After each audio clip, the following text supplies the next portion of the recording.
Hi boys and girls, today our math paper is deciding whether or not we should add or subtract.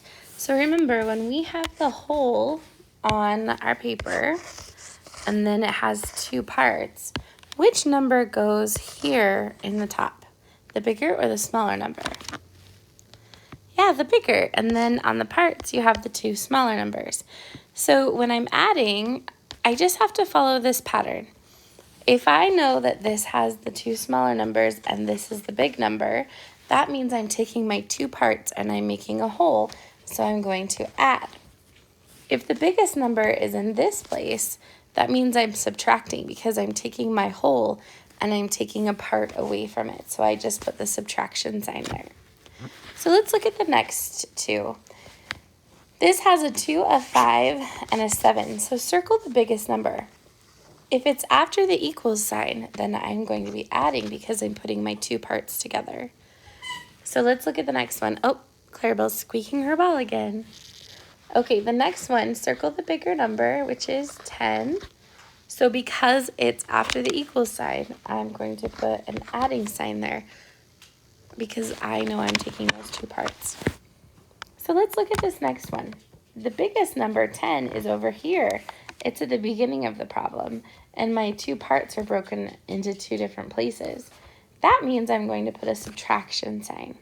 So why don't you do the last 5 problems, and then we'll go over to the back. You decide if it's a plus or a minus. And if you forget, just look up at the problems we did together and use those as your example. All right, boys and girls, now we're time to turn on the back. We've been doing a lot of addition facts, and we've done 0, 1, 2, and 3. Now we're going to be practicing 4. So I know this looks hard, and there seems to be a lot of problems, but just remember, the way that you get better at doing your math facts is by practicing and trying harder ones. So let's do the first few together, and then I'll let you try the rest by yourself. So I see a doubles right here. And I think to myself, 4 plus 4 is, yeah, it's 8. And then I see another addition strategy here, 6 and 4. What are those? 10, friends. Very good. Okay, let's look at 9 plus 4.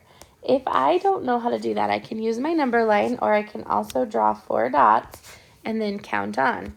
9, 10, 11, 12, 13, like this. Here's one that would be doubles plus 1. 3 plus 3 is 6, so one more is 7. And then a plus 1, we know we just go straight to the next number, which is 5. 4 plus 2, 4, 5, 6, 6. 7, 8, 9, 10, 11.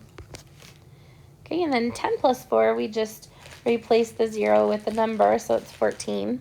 Let's do a couple more. 8, 9, 10, 11, 12. Good. 0 plus 4, that's easy. And 9 plus 4, we did that one up here, so that's 13. All right, go ahead and try the rest on your own and raise your hand for your teacher when you're done.